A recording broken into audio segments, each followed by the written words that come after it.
ನಾವು ಹರಿವೆ ಸೊಪ್ಪಿಂದು ಸಾಂಬಾರು ಮಾಡ್ತಾ ಇದ್ದೇವೆ, ಬೋಳು ಸಾಂಬಾರು. ವಿತೌಟ್ ಬೇಳೆಯಾಗಿ ನಾನೊಂದು ವಿಡಿಯೋ ಮಾಡಿ ಹಾಕಿದ್ದೆ ಯೂಟ್ಯೂಬಲ್ಲಿ. ಇವತ್ತು ಬೇಳೆ ಉಪಯೋಗಿಸಿ ನಾವೊಂದು ಸಾಂಬಾರು ಮಾಡ್ತಾ ಇದ್ದೇವೆ. ನಾನಿಷ್ಟು ಬೇಳೆ ತಗೊಂಡಿದ್ದೇನೆ, ಬೇಳೆ ಬೇಯಿಸಿ ಆಗಿದೆ ನಮ್ಮದು. ಸ್ವಲ್ಪ ಬೇಳೆ ಸಾಕಾಗ್ತದೆ. ಮತ್ತು ಇದನ್ನು ಕಟ್ ಮಾಡಿ ಇಟ್ಕೊಂಡಿದ್ದೇನೆ, ಹರಿವೆ ಸೊಪ್ಪು. ಇದು ಒಂದು ಕಟ್ಟು ಹರಿವೆ ಸೊಪ್ಪಿದೆ. ಇದನ್ನು ಈಗ ನಾನು ಬೇಯಿಸಿದ ಬೇಳೆಗೆ ಈ ಹರಿವೆ ಸೊಪ್ಪನ್ನು ಹಾಕ್ತಾ ಇದ್ದೇನೆ. ಇದನ್ನು ಬೇಯಿಸ್ಕೊತಾ ಇದ್ದೇನೆ ಕುಕ್ಕರಲ್ಲೇ.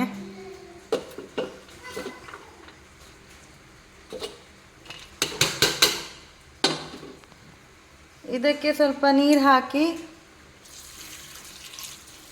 ಬೇಯಿಸ್ಕೊತಾ ಇದ್ದೇನೆ.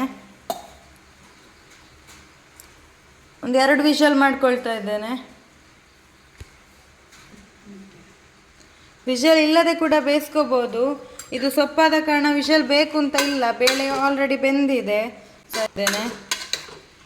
ಇದು ಬೆಂದಾದ ಮೇಲೆ ಇದಕ್ಕೇನೆ ಉಪ್ಪು ಹುಳಿ ಖಾರ ಹಾಕಲಿಕ್ಕಿದೆ.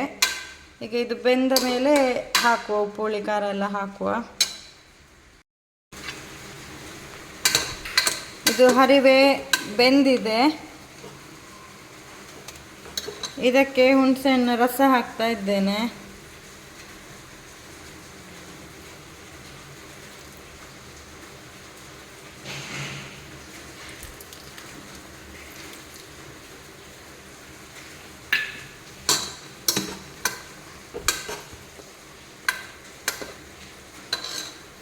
ಇದಕ್ಕೆ ಸ್ವಲ್ಪ ಉಪ್ಪು ಹಾಕ್ತಾ ಇದ್ದೇನೆ.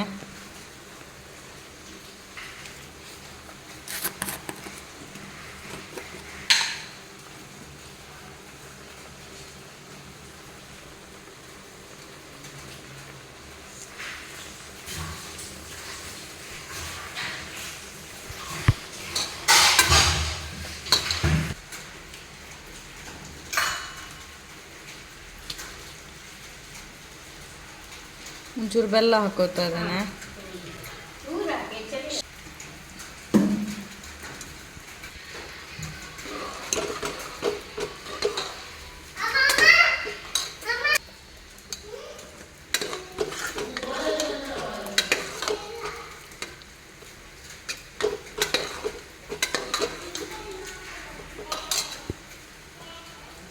ಇದು ರೆಡಿ ಆಯ್ತು. ಇದಕ್ಕೊಂದು ಒಗ್ಗರಣೆ ಹಾಕುವ ನಾವೀಗ.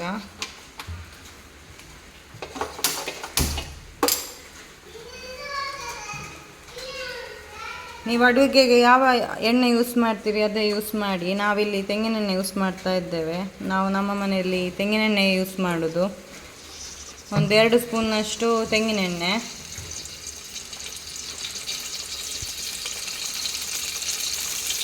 ಇಲ್ಲಿ 1 ಸ್ಪೂನ್ ಆಗುವಷ್ಟು ಸಾಸಿವೆ, ಒಂದು 7-8 ಎಸಳು ಬೆಳ್ಳುಳ್ಳಿ ಜಜ್ಜಿಟ್ಕೊಂಡಿದ್ದೇನೆ, 1-2 ಸಣ್ಣ ಒಣಮೆಣಸು ಇಟ್ಕೊಂಡಿದ್ದೇವೆ. ಇದನ್ನೀಗ ಒಗ್ಗರಣೆಗೆ ಹಾಕ್ತಾ ಇದ್ದೇನೆ.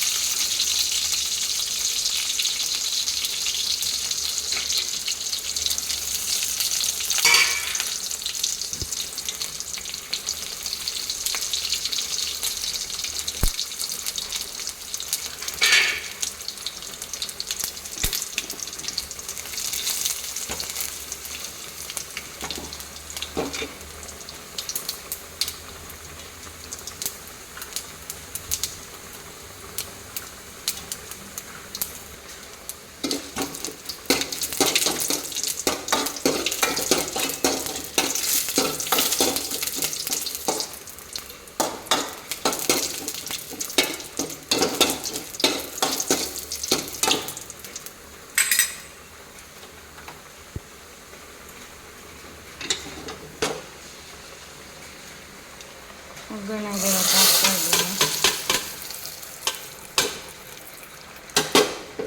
ಇಲ್ಲಿಗೆ ನಮ್ಮ ಹರಿವೆ ಸೊಪ್ಪಿನ ಬೋಳುಳ್ಳಿ ಆಯಿತು. ನನ್ನ ರೆಸಿಪಿ ಇಷ್ಟ ಆಗಿದ್ರೆ ಲೈಕ್ ಕೊಡಿ, ಶೇರ್ ಕೊಡಿ, ಕಮೆಂಟ್ ಮಾಡಿ ಹಾಗೂ ಸಬ್ಸ್ಕ್ರೈಬ್ ಮಾಡಿ.